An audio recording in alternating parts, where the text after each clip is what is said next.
Tell me what's going on. So I bought this car at 17K miles about around early June, and I've been getting this problem every 2 to 3 weeks since then, where I'll just be randomly driving fine, no issue, and my car will randomly go in limp mode. The first time it'll go in limp mode, and then I'll pull over to the side wherever I am, either be on a highway or a street. I'll turn it off, wait a couple minutes, turn it back on. The limp mode will go away, but the check engine light stays. And the first time I called my Kia dealership to set an appointment about it, I'm like, sure, fine. The check engine light's still going to be there. And then, because I still need the car to drive to work and it drives fine, just the check engine light is on. So I took it to get a diagnostic for an OBD scanner, a regular mechanic shop next to my house. He did it and it came up to, I have a picture of it. It said, one second.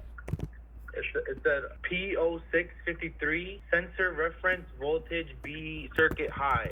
I'm like, okay, fine. I'm like, cool, that's okay, I guess, all right. And then I made an appointment with the Kia dealership, and I did some research about it. They're like, if there's no check engine light, they can't find out the issue. So I was like, fine, I guess I'll just wait till the next time, because once I made the appointment, the check engine light was already gone, so I knew I couldn't do anything about it. So I waited till it happened again, and it happened again. So right when it happened, I tried to I squeeze my way into a Kia dealership, which I did right now, and they said they have no appointments and they can't look at it till the 19th of August, and today's the 9th, I think, or the 8th. So what specific questions do you have for me? Are you looking for technical advice, or are you looking to know how to proceed? Hey, how can I proceed with that? Are you going to diagnose this yourself, or are you going to have another shop do this for you?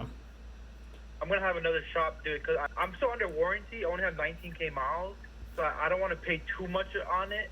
So your best bet would be just to go to a different Kia dealership. If it's under warranty, it's going to have to go back to the dealership. Yeah, that was my issue. I just got to not drive the car when it happens again, because I already turned it back on. I probably have like one more or two more starts until it'll disappear. Okay. Do you think it's possible, even with the check engine on, they can still check the store codes for it? If the code's in the computer, and if it's in limp mode, I would think that they would at least be able to check some wiring and check some sensors, yes. So even without the check engine, like a Kia dealership or a service center, still help me out? Or like, will there be nothing to do about it? And then well, that's a good question. They can certainly do the basics, and they can check to see if you're missing a reference voltage. They can check the wiring. They can check the sensors. So you can do that. But it's possible that they may look at this and find nothing wrong, and they may tell you to come back when the problem's occurring. So when the problem happens. So what you could do is you could leave it with them. You could certainly do that. Because they told me, it's a Friday, they told me if they leave it with me or with them, they'll get back to it at latest Monday or Tuesday. And I think I need the car for it to work. Right, exactly. I tried speaking to the guy, he's like, there's nothing you can do. And I think even if I did leave it, I wouldn't mind. I would just appreciate if they gave me a loaner till then, but they don't have no loaners to give out. Oh, I gotcha. But do you think is it a quick fix? To be honest with you, I think the fix is going to be fairly simple, but to find out what's wrong, I think it's going to be hard. I think it's going to be difficult. He did tell me it might take 2 to 3 hours. That's probably what he's charging you, which sounds about right. But in the meantime, do you wonder why it goes away? No, I know the car temporarily fixes itself, right? Yep. That doesn't surprise me, my friend. It doesn't surprise me at all. I'll tell you why. I've been doing electronics for 20 years. This is what electronic components do when they start to fail. They will work intermittently. This is very common. So a bad connection can do this, a wiring problem can do this, or a shorted out faulty sensor. And sometimes it'll work, and sometimes it won't work. So that doesn't surprise me. The key here is to really get a technician on it and working on it and have them catch when the problem acts up. That's going to be the hard part. Because I'm scared. I'm not scared. I'm just saying I don't want it to disappear. And then when I do take it to them on Monday, they're like, there's nothing we can do about it. That's correct, right? And that's very common as well. So you can either drop it off and leave it with them. That's the thing. I could do that, but I would need a loaner because I need to get back home. Right. And I do work. And I do work like 30 minutes away from where I live. Right. It's kind of tough.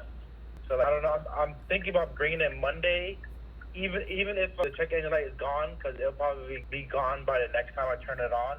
Right. I just want to know if they could like help me or at least get to the bottom of it on Monday. Like, that's fine if I bring it on Monday and they don't give me a loaner.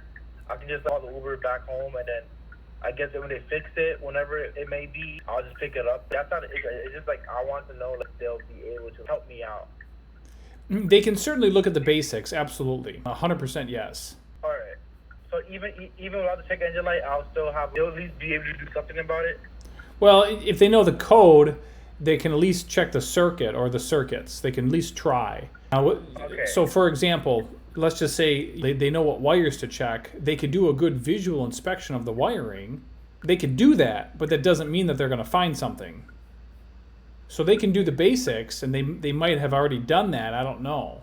True. So with PO 653, that's not a certain mechanical, electrical issue. It could be anything with the car. And well, it's a certain or a specific circuit. That is correct. So it's a certain. They No, know which one? Or, 100% they should know. Thank you. Because to be honest, the Kia dealership I live at in my city, they have a bad reviews, horrible reviews. So I was trying to see. I was calling other Kia dealerships to see, can I bring it in? Because I know some reviews say like they bring in their car and they get it fixed right away. They're on their way home. But this Kia dealership, they're like jam packed with the cars, so they have to honor appointments, which I understand. This is why I couldn't let myself in. Right. So I was just lucked out about that. But that should be all. Any other questions while we're on the phone, my friend? Not that I know of. I do live in the city and I get like bad mileage, but like that's normal, right? City driving's not. Yeah, because I'm like, average around 22 or 20 in the city, and then on the highway, obviously it increases. Right. I was just making. Honestly, nothing else wrong with my Kia other than that. Well, good luck, my friend. If anything comes up, just let me know. I'll be happy to help. All right, thank you. You bet. You're welcome.